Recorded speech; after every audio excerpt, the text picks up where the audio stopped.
Hey guys, welcome to another episode of the CryptoSparta Podcast. There's been some stuff happening. It's still a bear market, but there was Bad stuff has happened, not yeah, good stuff. I mean, last week we talked about how ETH was kind of on a tear, Bitcoin kind of on a tear, and now it's kind of the bubble is kind of burst, and we had our first, is ETH worth 2K or is ETH going back to 800? And I think that it's hovering right now around what? it's at 1600. And so we had the past 17 days, or past 7 days dropped like 17%. ETH was at 2000, close to 2K, and then People were saying up Bitcoin only, was and we'll get into the August macro. 19th was that 10% drop where it was just like, the levels. You look at the chart, the levels just like go off, like go I down. had I have a weird sleep schedule, and so I was up. It was like 3 a.m.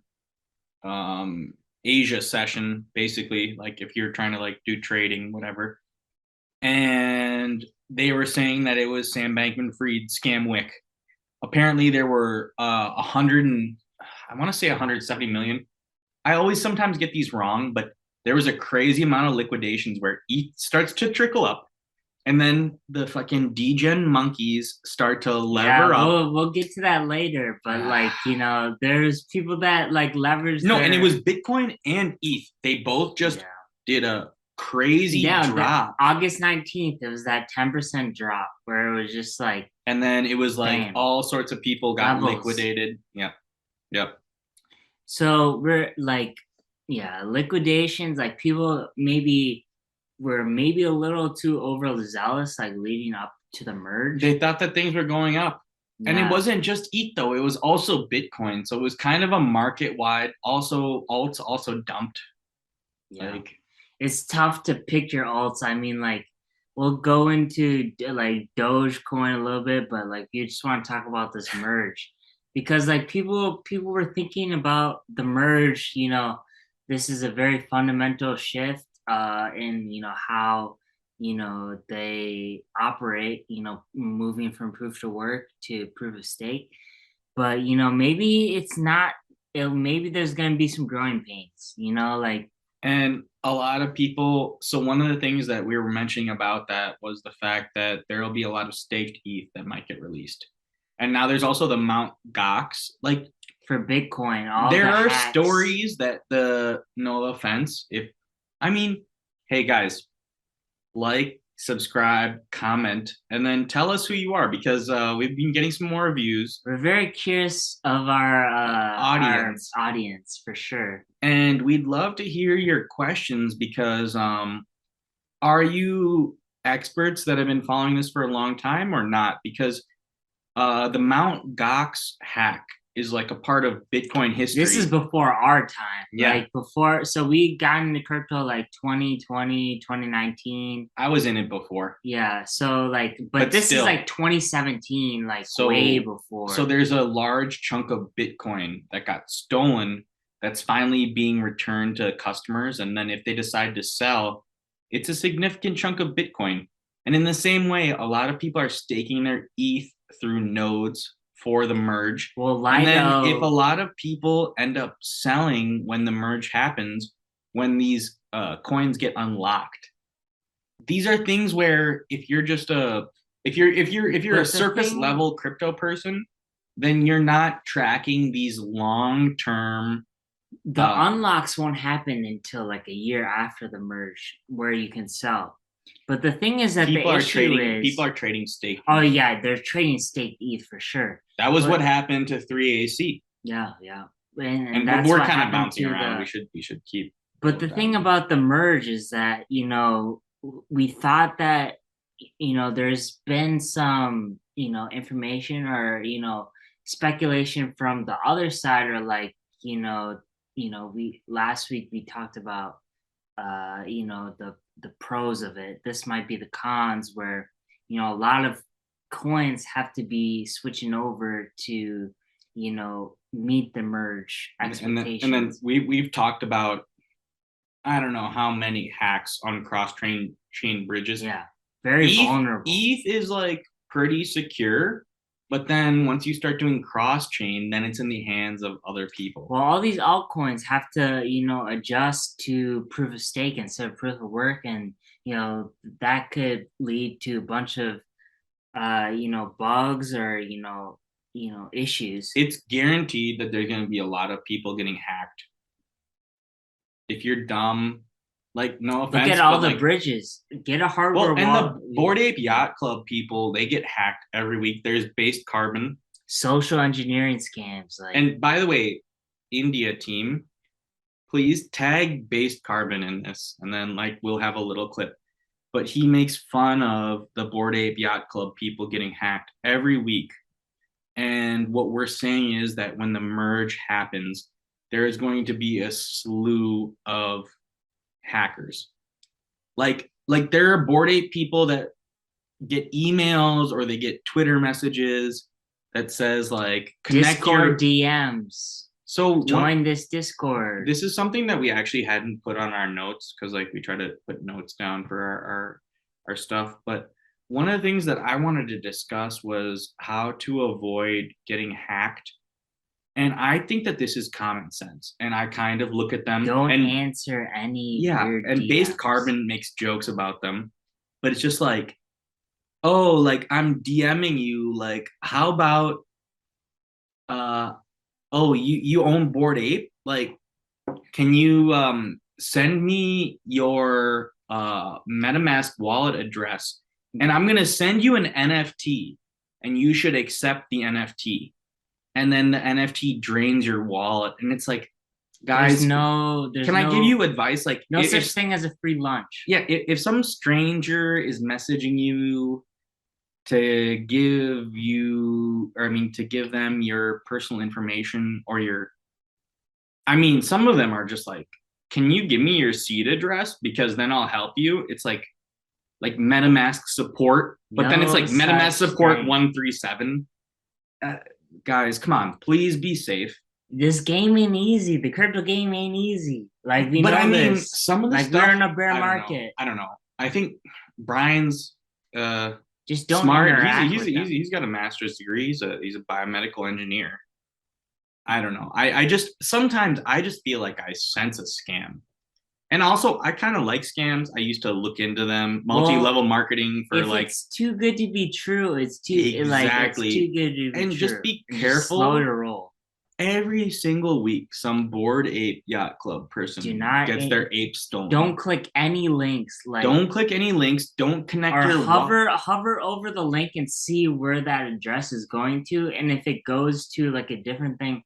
Like I work in a pharmaceutical company and like they like train every year like how to avoid fish scams. And one of those things is, hover over the URL and make sure that URL is like to an actual like legit address. Like if it's spelled wrong or if it's like, dot like, EU or something or like, spelled wrong for a bank, like you do not want to click on those apps. Or click on that link. Like links, that's how you get fucked. I would say it's funny because it kind of touches on a couple different topics, and I'll go one by one to lead into something that we actually did have on our notes. But one of the things that my dad had taught me about that was very funny is if you guys know about the Nigerian Prince Scam. Yeah. Where they say, hey, I'm a Nigerian prince and my dad is in trouble. And so if you send me 20,000, I'll be able to release the funds and I'll pay you back $1 million. And I've gotten these messages on LinkedIn. And the interesting and funny thing that they do is that they will put on purpose spelling errors. Yeah. Because they're looking for certain types of people. So if you see spelling errors, the thing is they're trying to weed out. I'm a salesperson by trade at heart. And you spray and pray. So you send out a ton of messages, but if you're trying to scam people, you misspell, I'm a Nigerian price. Yeah. I'm a Nigerian price. I have lots of oily money, Munwai. Can you send me 20,000? because they only want people that are willing to accept spelling errors.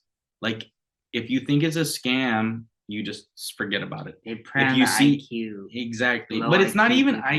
IQ. The main thing is they want to test if You you're gotta be willing on a to. low IQ Hey, too. I'm a Bored Ape Yacht Club owner, and I've been having some issues, and they're like, we will do some customer support Z. Yeah.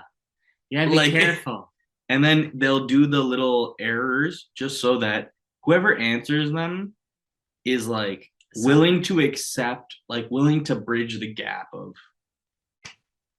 Yeah, you definitely be worried about that. Like, So this online is dangerous. this wanted to bring me to a topic, and I guess we're kind of gonna jump around with our normal flow, but I was gonna go to Doge Chain because everything got rugged apparently. I mean, Dogecoin, we talked about it last week where it was like a 20% increase in like their price and something we weren't aware of. But now it's at 6 cents and it's kind of like it's been not immune to this dump, but But what I wanted to say, and then I think Brian hasn't been tracking it as much, but I sent him some info on it, where it's like Doge Chain. Doge Chain is like they had Dogecoin, and they created a whole blockchain around it, where now there are other coins mini on Doge, coins, dog related coins, but none of them have to do anything with tech, and they were all meme coins, and they all rugged, and it was like wrapped Doge, Shiba, But what do you Doge expect? Lon. No, exactly. But the crazy thing was like they jumped up by thousands, but then they dropped to zero. Yeah. So there was a whole chain in the same way that there's Ethereum chain. And this is a topic that I really wanted to dig into where it's like we've talked about layer ones and Ethereum. And Bitcoin is kind of the dinosaur because you can't build on top of it. But we talked last week about Ethereum versus Solana. And then now, what about Ethereum versus Doge Chain and Solana and Phantom and AVAX? Is Ethereum going to stay king? Perhaps. Maybe not. Oh, yeah. Um, Dogecoin, no. No. Or Doge But the Chain, people that went onto Doge Chain were basically just gambling. they're asking for it. Well, there was nothing of value that actually was created. And so it was purely a meme coin casino, and things shot up by thousands of percent and then dropped to zero. It was a giant scam market. Yeah. And it's like, do you want to do wrapped Doge? And so this is actually what impacted. I wanted to tell Brian about it because this is what impacted the Dogecoin price. Dogecoin was purchased so that people could go onto the Doge chain and swap on Doge Swap, or there was some like it's like Snowbank all over again. But the thing about it is, if there's Ethereum, but all of the technology can be replicated a million times, is Michael Saylor right? There's only one Bitcoin, but Ethereum, is there going to be? And I was reading about it, and we talked about Aptos. Apparently, it's a scam. Yeah, it's apparently a centralized scam. Layer 1, layer 2. But all these layer ones, I mean, is someone going to create better technology than Ethereum, or will Ethereum become the golden standard?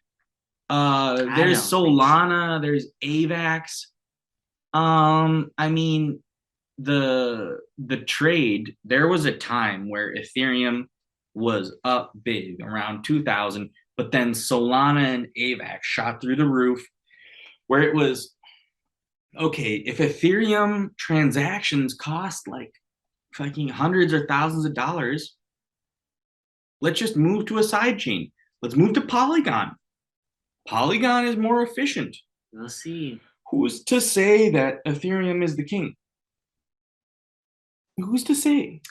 But I don't know. I just think Ethereum with the merge has a lot more weight right now. It does, but that also, brings some, reservations because, it's becoming a lot more centralized with all like 60% of the validators are owned by 4 different companies. Like Lido owns 31%, like Coinbase owns, 13%, Kraken, 8%, and then Binance 7%. So that's like 60% of the, around 60% of all the validators. So it's like the whole argument about decentralization is, are we replacing Web really 2? Decentralized? Are we replacing? And then the really deep down argument is, it's like, so Web 2 is like Zuckerberg, Gates, the companies that were in the .com boom, Microsoft, maybe Elon, Tesla. Are we replacing them with an even shadowier, more opaque oligarchy that's even more powerful? I believe SBF, he's becoming a very powerful entity in the crypto space. Like I love SBF to death, and he seems like a very great guy. But he's also he's a monster. He's a demon. I mean, he's also monopolized. I mean, he was probably behind that 10% drop. I mean, you can't say he's a bad guy without making that. But he's on the side of his Biden. Actions are very questionable. He donated a shit ton of money to the Biden campaign. He's already got his tentacles involved in all sorts of politics. That's why you got to be very with him, because lives in the Bahamas. He's trying to be offshore. Are we replacing the current oligarchs? He's buying with all the centralized exchanges too, like Voyager. They're buying all the debt and he's gonna. It's like Lord of the Rings, where it's like one ring to rule them all. Where it's like he has. So actually, getting all the power. You're saying this, but what I've heard, which is really cool, and again, India team, you need to get on these types of clips and tag these people. Because when we talk about these people should hear about what we have to say about them. Because SBF versus CZ, it's gonna be, in my opinion, Biden's a puppet. Global war. Well, these are going to be the people that really move the chips. Well, CZ has been opening up finance to all sorts of countries. And this is what happens in the bear market, where people don't realize what actually happens. CZ is going around to all these third world countries. No offense to the countries, but he's going to all these countries and he's getting approval in, I'll look it up. Granted, yeah. CZ is going around handshaking with all these politicians, and the politicians know his net worth is larger than their country. And do you want to do the pronunciation? I don't want to be rude to your culture. Is Changpeng Zhao? Just call him CZ. But people need to know who Changpeng Zhao is. He arguably might be the richest person. And this is what the scary thing about crypto is, where people are saying that regulation might be necessary because you don't know who holds what. And CZ might be the richest person in the world. I've heard that Vladimir Putin might be the richest person in the world. I have a feeling that people say that it's either Bill Gates or Elon Musk, but what they say is that actually, or Bezos, it might be Bezos is probably the richest, honestly. No, what they say is that CZ is probably top 5. No. It's probably a Mexican cartel person or a Chinese diplomat. It's probably Vladimir Putin or Xi Jinping. The richest Chinese person is probably CZ. More than Xi Jinping? That's the prime minister of China. You think he's the richest? Have you seen the Panama Papers? We're getting too political. Yeah. We need to get back to we were talking about Doge Chain. I just think from a capitalistic perspective, that's where I'm assuming that CZ is probably the richest person. And then at his peak, they were saying that he was around $500 billion. Oh, but the thing is, a lot of his assets is in crypto. Well, the whole thing is that they're saying that all of the Binance stuff that is shown, he got up to, I believe, over Oh, over 100,000. It was either Binance, 100, 200, 300,000 when billion. Binance had No, over 100, 200, 300 billion. But when Binance was his net worth, yeah. When Binance was 500, of course you could assume that, CZ was one of the richest. But now, Binance is at like 300. Maybe not so. I mean, he's still top 10, top 5 for sure. The thing is, you don't know what he has in his private wallets. This is what crypto is about. I mean, he could have. This is why the governments don't like it. He could have a ton of ETH. I'm sure he has a ton of ETH. Ton of Bitcoin, like from. He's probably got a lot of Doge. Yeah. He's probably got a little bit of this and that and everything. Yeah. I mean, he's very private. I mean, he's a smart guy. I would say he's playing. I actually think he is smart, and SBF is smart. And it's weird when you realize the emperor has no clothes when Do Kwon. You think he's smart. Well, that interview came out, and it was basically like nothing new. He just like admitted that maybe because of lawsuits, impending lawsuits, where he was just like, I fucked up. I was too big of the head. My ego was way too high. Your size is not size. Yeah, your size is not size. Like, he basically like. I don't know how Do Kwon is not in jail. And now what they're saying is that Do Kwon is not in jail, but the Tornado Cash dev is in jail. Well, that interview was basically like no, it was a fluff pity. Piece. It was a fluff pity, piece. Yeah, pity story. He was like, I'm sorry, I got way too cocky and I was way too ahead of myself. And crypto Twitter makes you a different person, and my ego was way too big. I'm not trying to be like too much, but like seriously, like fuck that guy. He was so irresponsible, and he lost people. I've heard stories of people killing themselves and losing their life savings on Luna and the Luna Terra USD. It's just so bad. And then the fact that he has no remorse. Well, now you don't know who to trust now. Like who you're supposed to trust in this game. You can't trust anyone. There was a guy that I had seen on Twitter that bets against whenever you start deifying a certain. Yeah. And that's what he said in the interview. He thought if you believe in anybody in crypto Twitter, assume that they're a scammer and then short them.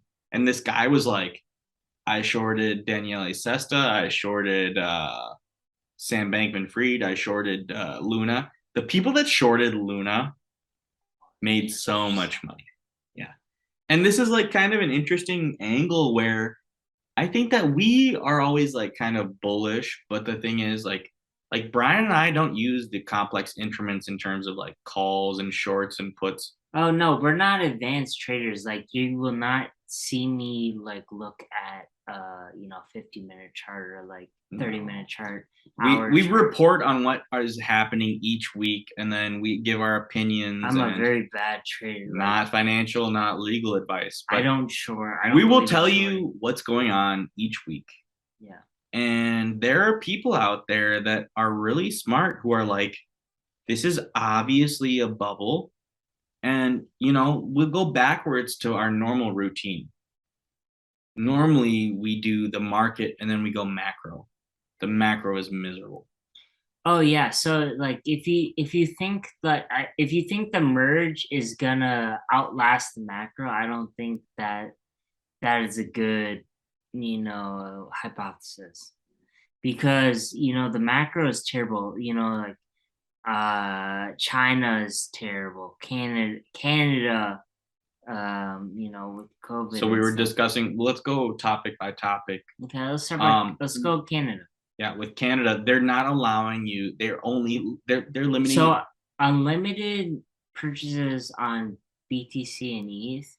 But there are two other ones. There's only 4 coins. Oh, Litecoin and I mean those. They picked random ones where it was it was so weird. It's basically BTC and ETH, because the other coins are like Litecoin and like Bitcoin Cash. But the thing is, that makes them even more silly. Where it's like Canada is choosing which coins you can invest in or not, and some of them are dumb ones. So to finish the thought is because you can unlimitedly buy these coins. But any other altcoin like Chainlink or like Avalanche, 30,000 minimum. Yeah, 30,000 limit. So yeah, so like, but it doesn't like like people were saying like, oh, you could just transfer your ETH to Avalanche or ETH to Link, and that wouldn't count against it. But the government will dig into it's the same thing with the 87,000 IRS agents. Now they're starting to get the tools to. If you Uniswap that, like, oh, you just like It's put not your ETH about. in It's not Uniswap? about that they will get you. It's like that they could. It's that if you're just messing around, they will get you. Or they could. The fact that in Canada, if you donate it to the truckers, you can get your bank shut down. Like, I don't know. I'm a conspiratorial guy, but I think that the World Economic Forum is slowly creeping in on them. They're going to bring it from Canada to the US. Who's to say what crypto coins I can invest in? 30,000 limit on Avalanche Cum Rocket. I can't buy Cum Rocket. You want to go that far? You're investing like 30,000 Well, Cum Rocket? I don't care. I mean, I can't get SHIB. I can't get Doge. I'm only allowed to do certain things that the government allows me, or else I go to jail. I can't donate to the people protesting in the streets. It honestly, to me, feels like a very extreme violation of freedom. And 30,000, that's not even that much. Yeah, it's like 30, really, and then it's like, okay, and I've been conspiratorial, and I'll go full on it. Oh wait, I can only get 2 pounds of beef a week. What? I've already used my social credits. I criticized Justin Trudeau. My kids don't get to go to the private school. Like, I mean, that's in the U.S. too. You criticize Donald Trump, you're probably not going to go in the same private school as Ivanka Trump and Jared Kushner's son. You say that, but legally, they shut down people's bank accounts, which is what freaked me out the most. Is that in Canada, you supported protesters and a restaurant owner that gave $25. How's that any different than, I don't know. I think people look at you differently if you invest in BLM or you invested in Planned Parenthood. People, I mean, maybe the government won't like do anything about that, but like you'll still like your social credits will like decrease or something. I mean, do you get canceled if you donate to BLM? In some circles. Right? Let's be honest. You know who's doing the canceling. And you know who's not doing the canceling. Yeah. So like if you're a trucker that's protesting, then you're gonna be in trouble. If you're a trucker who doesn't like the government, if you're going against taxes, then they'll call you a racist. I don't know. It's too political. We need to move on. Yeah.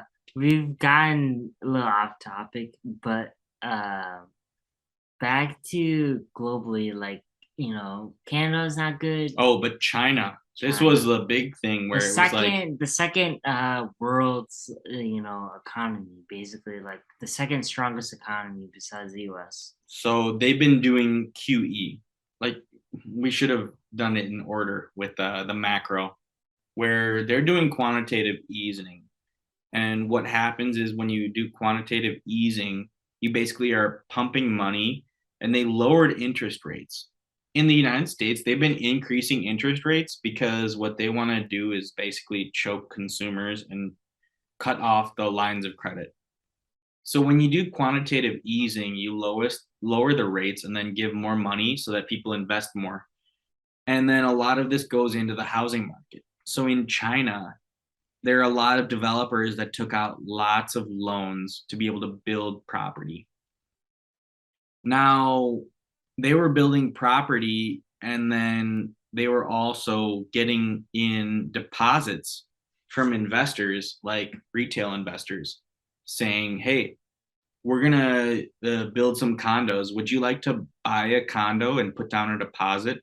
And then you'll be able to rent it out and make money off of it. So it's very similar to The Big Short, where it's like apparently there are some Chinese people with 4, 5, 6 apartments that will never ever be filled. Never see them being built. And some of them might not even be built exactly. And so the real estate developers at this moment don't have the money coming in because the people that were investing, they say, hey, there's zero COVID for China and I'm not working anymore. So I can't pay. I gave you a deposit of like $20,000, but I want to cancel it out. Can I get my money back, or I'm just not going to pay you anymore? And the developers are like, dude, you need to keep paying us. Like, we haven't even built this house, and like, we need the money to keep building. And then the guy is like, yo, my job is dead. Like, can't pay you. I can't pay you. And now what the government did was that they were trying to stimulate the economy, even though they're trying to do zero COVID. And so there are people in China that were at the banks saying, can I take out my deposits?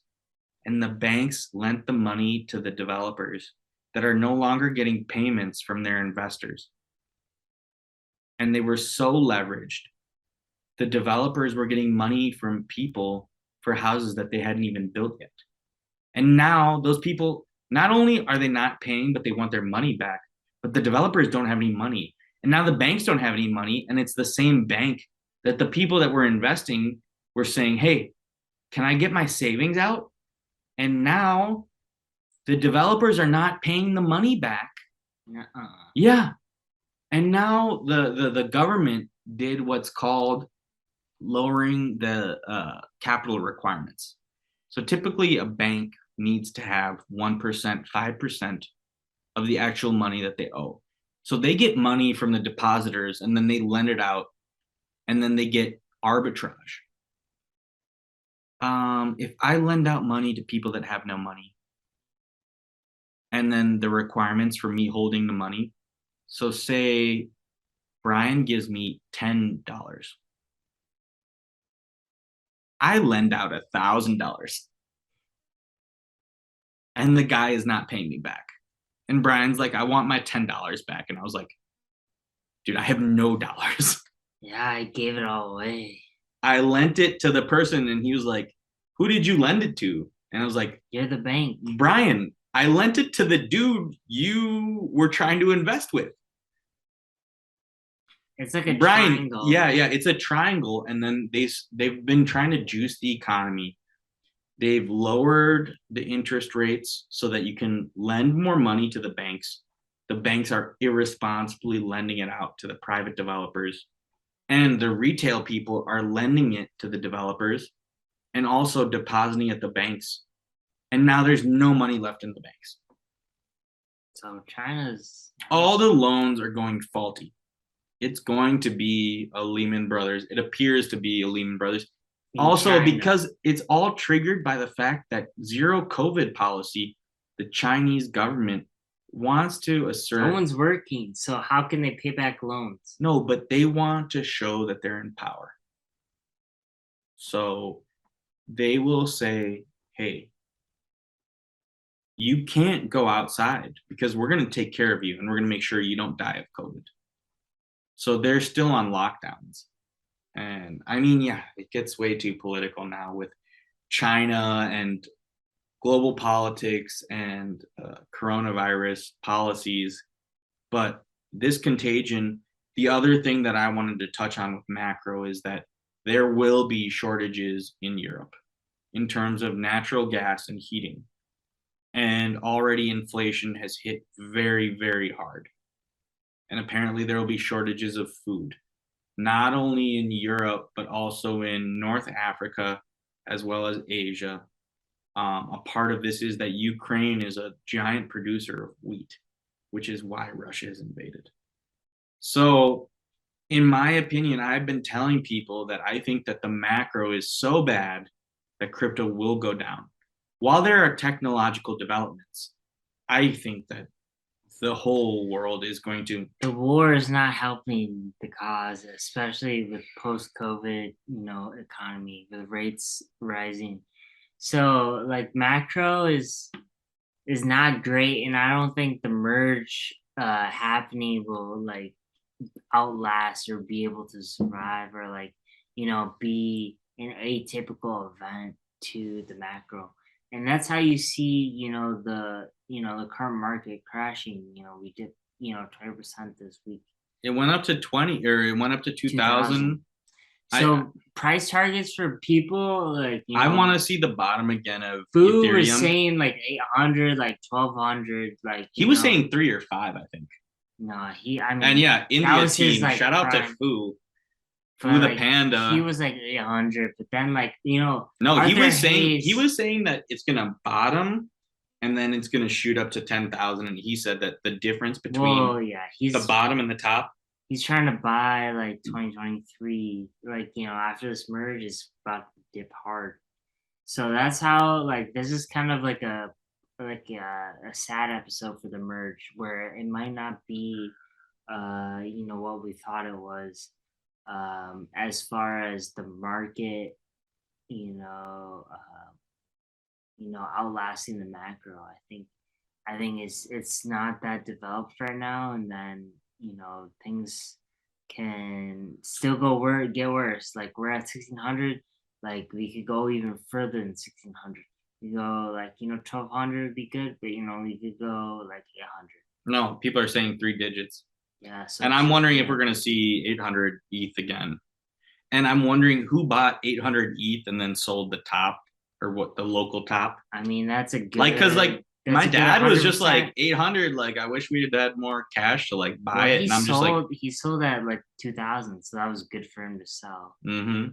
He sold, to get decent, yeah. But I mean, 800 was a good buy, but will you be able to buy lower? I mean, it definitely was a fake out. There was a lot of people, and then for me, that was what happened. They leveraged longs. Yeah. They leveraged long when you broke 2000. Yeah. And now it's at 1600, and all those people got liquidated. And it was like in a snap of a fingers. They must have been 20x, 50x, where it's like, oh, it's 2000. I get liquidated at 1890. And there's a single candle that SBF drops to like 17.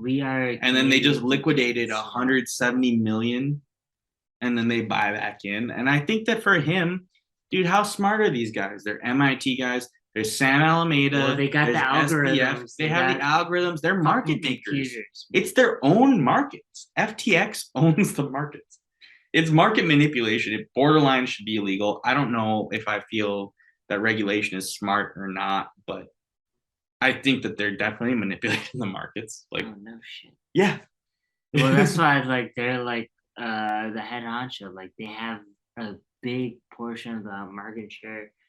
I mean, Coinbase compared to FTX is Well, and the SEC regulates stuff, but I mean, even the SEC is imperfect. But I mean, crypto is the Wild West where you're. Well, the thing is that SBF is paying a lot of money for lobbying, and then you also have Coinbase. It's basically Coinbase versus FTX. But it's them. But No. You're wrong. Brian, they're on the same side. You know who's on the other side? Fucking Wall Street. Yeah. But BlackRock owns Coinbase basically now. That's why that's what they're saying is the institutions are buying your coins. Yeah. Bit by bit. Hardware wallets. Get the hard. You like. Fumi one, shame on. I mean, at the end of the day, there's going to be consolidation, and then we're going to be at the whims of people. So, Fumi once, do you raise like the tides for everyone? I don't know. Do you hope that the institutions pump your bags? No, you can't bet on institutions to pump your bags. Yes, you can. For ETH bags, maybe ETH and Bitcoin. So this was a thesis by someone quite a long time ago, where they had said that institutions were not allowed to purchase crypto because it was too speculative. So it was one of the first times that basically an everyday person could buy Bitcoin, but Goldman Sachs couldn't. Typically, all of these very high level investment funds, they got inside deals before it came out. Who is getting in before the IPOs of all these large tech companies? It's all insider deals. Crypto was the only thing.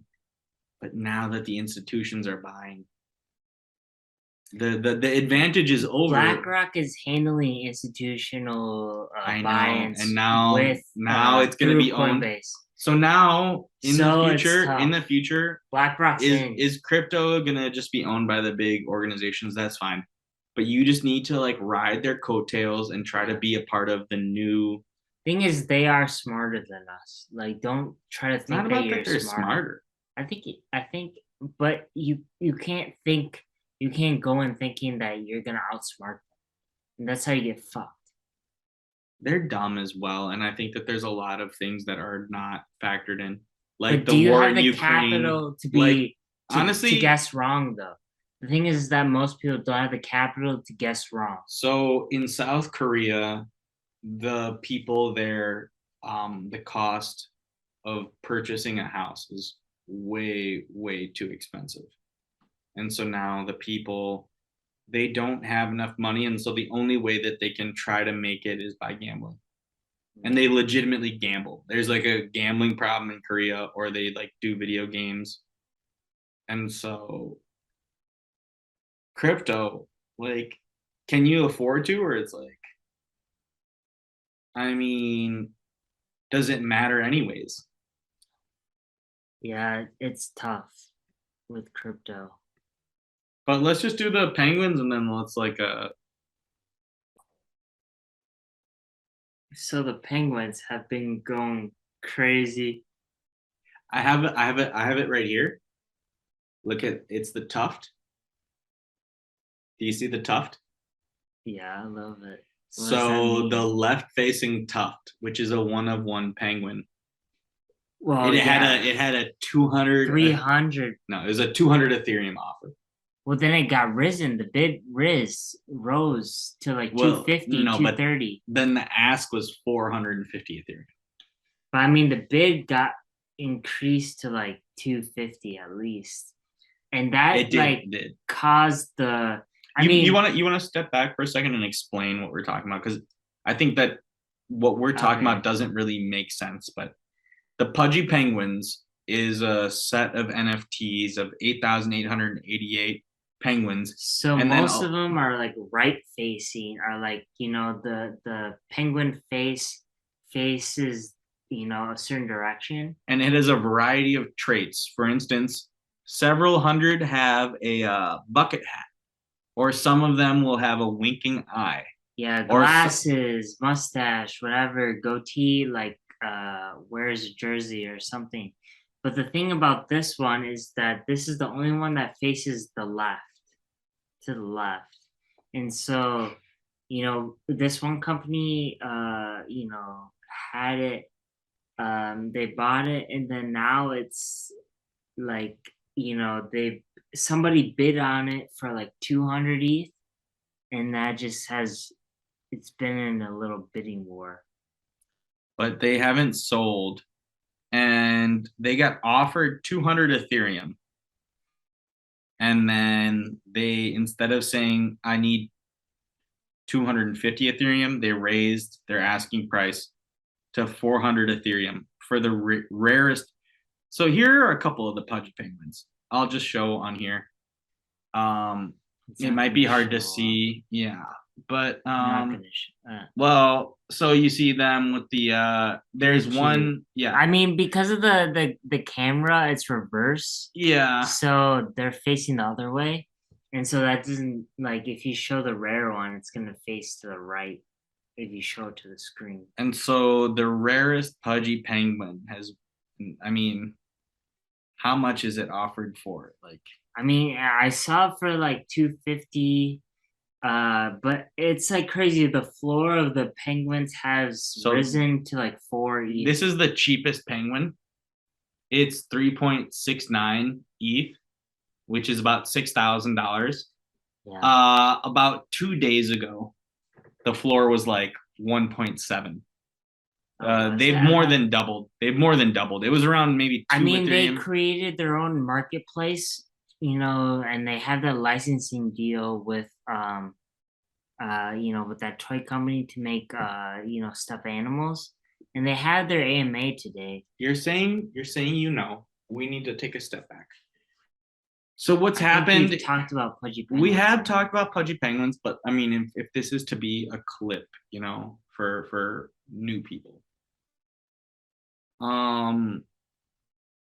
everyone knows about Bored Ape Yacht Club, and this was what the topic that we wrote on our notes was going to be: is that Bored Ape Yacht Club people are a bit butthurt about the Pudgy Penguins.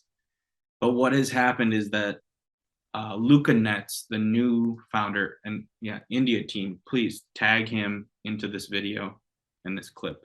Luca Nets bought them from Cole Ethereum, and he bought the IP. And now what they've been doing is that they are looking to license and merchandise the Pudgy Penguins. And anybody who owns a certain Pudgy Penguin has now been given an opportunity to, for instance, be an IP owner of a toy, a plushie for children. Well, in order to make a plushie, they need the permission from that Pudgy Penguin owner. They don't need the permission. Yeah, exactly. Oh, okay. On the flip side, because they own the NFT. Yes. So let's say they want to make a plushie of your, Pudgy Penguin with your specific traits. With a scarf, beard, or a fisherman's hat, or the sunglasses. They need your position. They need your permission, and then in order to show proof, we didn't touch on this last time, or if we did, probably not well. Is that to prove that you are one of the licensing plushie toys, they give you a specific soul-bound token. And it's kind of like an NFT token, but it's like created with... It's tied to your wallet. Yeah, it's tied to your wallet, and it's inherently flawed, so you can't sell or, trade it. It's not, you can't trade it like an NFT. So it's bound to your wallet. That's why it's called soul bound. What I wanted to show, though, was is that the prototype? The prototype. It's really hard to do this, like, with the brightness. But look, this is a toy. This is a Pudgy Penguin that has for your kids. Yeah, and then I'm definitely gonna buy it for my kids.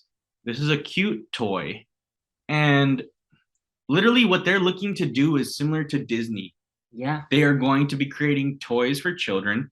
That Pudgy Penguin that I showed has a bear as a hat, and the Pudgy Penguin that had the bear as the hat will from now on get licensing deals and a portion of the revenue of all of the toys that are sold.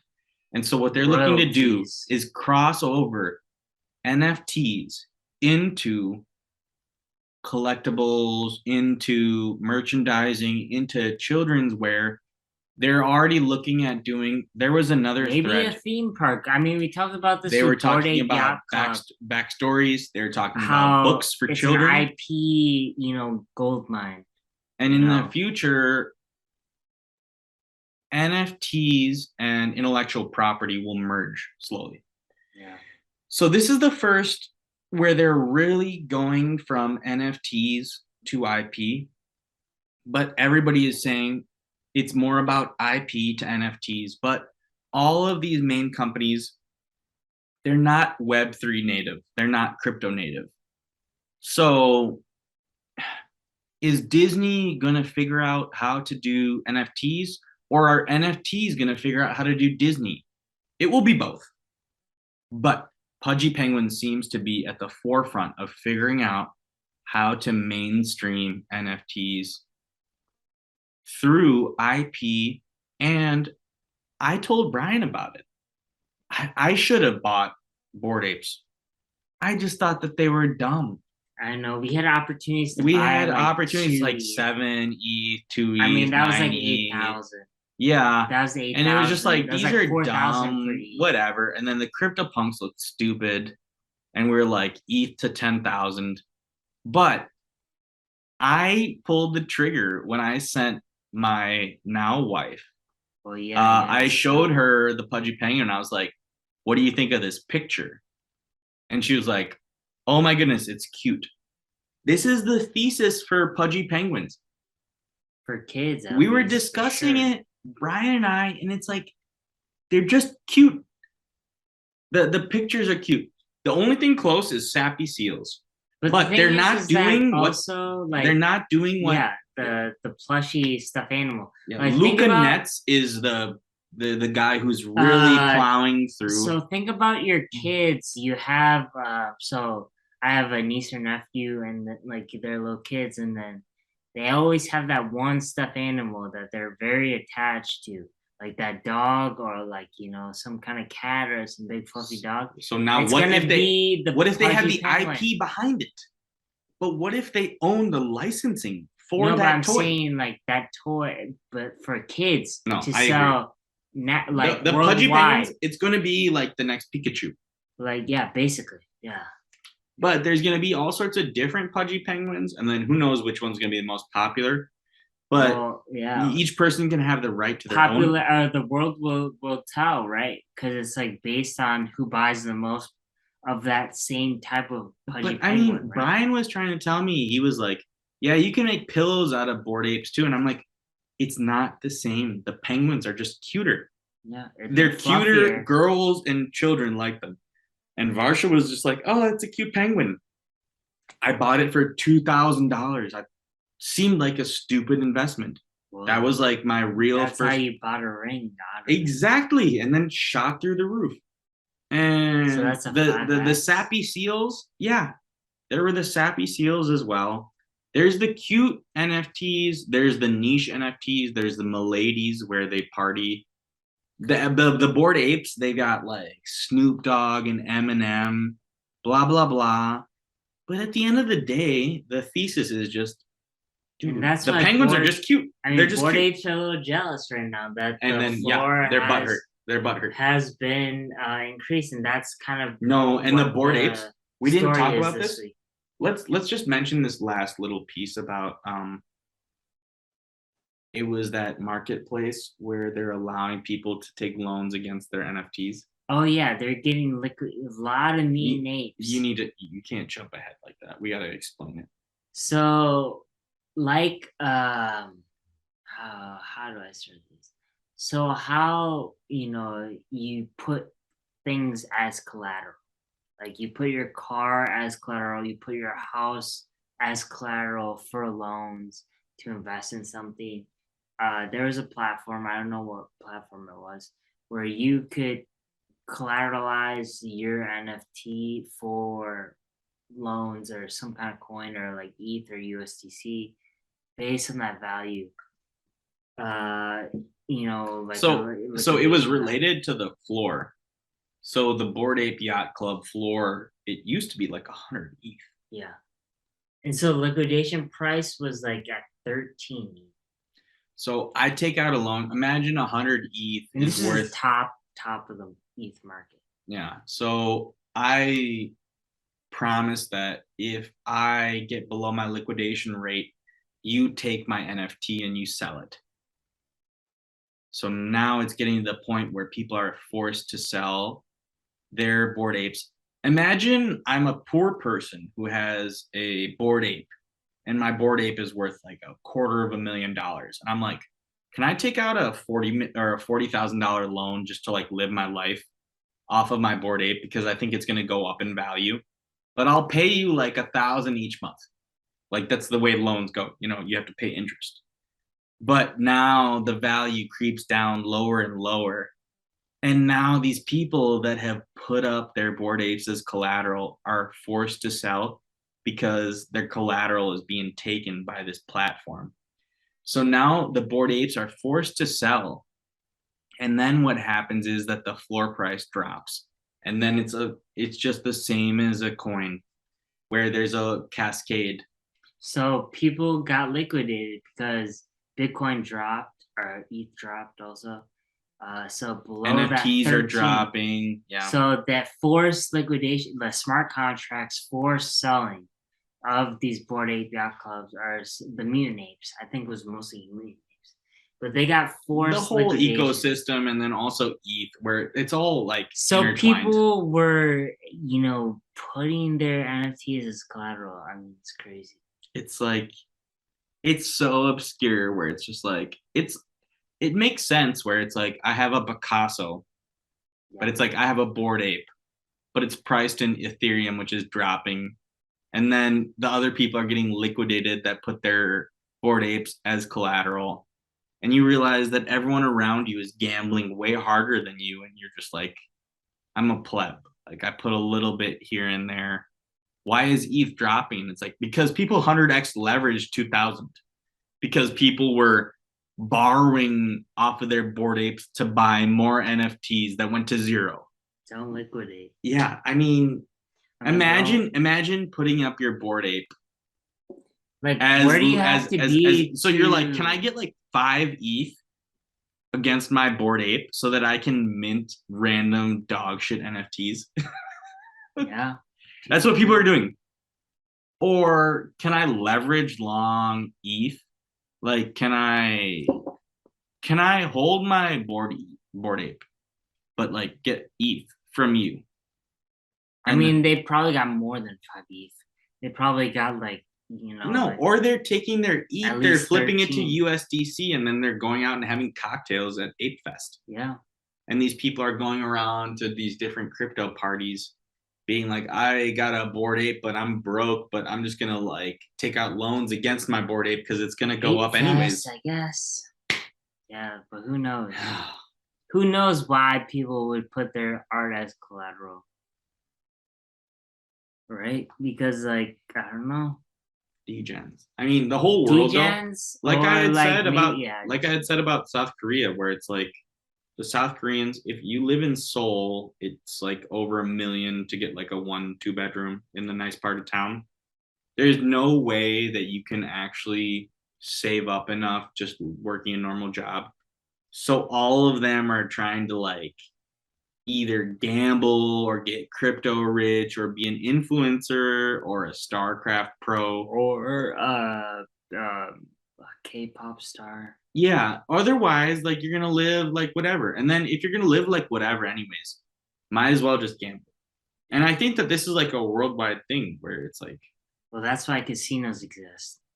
And don't get me into they're gonna make you eat the crickets. Like we're not gonna eat meat. They're not gonna have housing. You'll own nothing and you'll be happy. Yeah. Don't get me started on that. But we got to go to the shills. We got to get on the shills. Wrap it up. You've rambled enough. Yeah. So the Penguins. Yeah, I mean, if you can afford one. The little Pudgies, the Rogs. But I'm little Pudgies. The little Pudgies. That's a good that floor is like 0.22 in the ratio. Kaleo has been charting. I mean, we talked about a little bit this last week where they're charting NFTs kind of like a coin, and it's kind of interesting because it's like different market caps and different kind of things. It's so true. They are. I mean, all of these things are numbers and markets and coins, and that was what Kobe got in trouble for. Crypto Kobe, Kobe is just Kobe. He bought Kobe, the Twitter, where it's just you can figure these markets. These NFTs that are pictures are also markets. You can track the sales. Yeah, it's just all kinds of pictures. Exactly. And it's very. I mean, he's not. He got a lot of blowback from that, which is foolish. He's not wrong. He's not wrong. So yeah, Lil Pudgy's 0.22. So that's like what? The Rogs. And no, apparently in the roadmap, the Pudgy Penguins are talking about how they are going to do a game. Yeah, but apparently they went with one developer. It didn't work out. All. Yeah. Gotta collect them all. You gotta have one Rog, one Lil Pudgy, and one Pudgy Penguin. See what happens in the future. Do you think you need one of each to be able to play the game? Well, no, I think it's beneficial that you have one of each. I think you're gonna need the ROG because they're gonna need to incorporate obviously the ROGs. Need the ROGs because that's the ROG. The ROGs is like the lowest. I think ROGs is a pretty safe play. I mean, there's so many common ones. At this point, it's almost there's like so many. There's, I mean, like the disparity of that. It got so fucked with the rarities. Like, most like the dispersion of that was so bad. That was with Cold Ethereum, and I think they're gonna We try both to. got common ROGs. No, they're gonna try to. I do. paid 0.3 for that. I'm still pissed about that. Fucking paid 0.3 for a little Pudgy that turned out to be a ROG. I saw some people that just swept ROGs, and they were like, "I've like 7x'd." Like the ROGs were like 0.02, and now they're at 0.2. I don't know. The floor has risen, but my bids are maybe because they don't sell them on OpenSea anymore. I'm not getting bids. You can go to different places. No. And then the Pudgy Penguins, they made their own marketplace. Yeah, that's true. We did talk about that. That's true. But I don't know. I think I'm still stockpiling cash. I think cash is the move now. And then maybe ETH when it dips, and then maybe you can rotate that into a Pudgy Penguin. I think things are gonna get worse. The macro stuff, like we went out of order today, but really the macro is just miserable. I think that going out of order was, an example of how whack the macro is. Like you just don't know where to point, and I think that I'd like to say that we are not smarter than anybody. We just want to provide the news. We're not telling people what to do. Smarter than BlackRock, yeah, or like Alameda. Even if but they're the ones that they can manipulate the market. We can't manipulate the market. We're just reporting what's going on each week, and this is what's the news this week. The news is that it seems that a lot of people over leveraged on Ethereum. It seems that Doge chain just rugged super hard.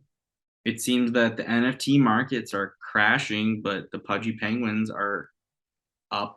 And I think that that's kind of all we have to say. And then also that Ethereum and the staking, it's not what you think. Because Brian and I, he's got it marked down. It's like Lido and a few others. 60% is owned by 4 different companies. So is that the decentralized future we're looking for? Yeah, it's not very decentralized. It really isn't. We're at the whims of these large companies. And behind those companies, they've been bought in by BlackRock. Yeah, so Coinbase is owned by BlackRock, basically. But ponder that for the next time. That was the latest episode. Deuces. We rambled, but that's okay.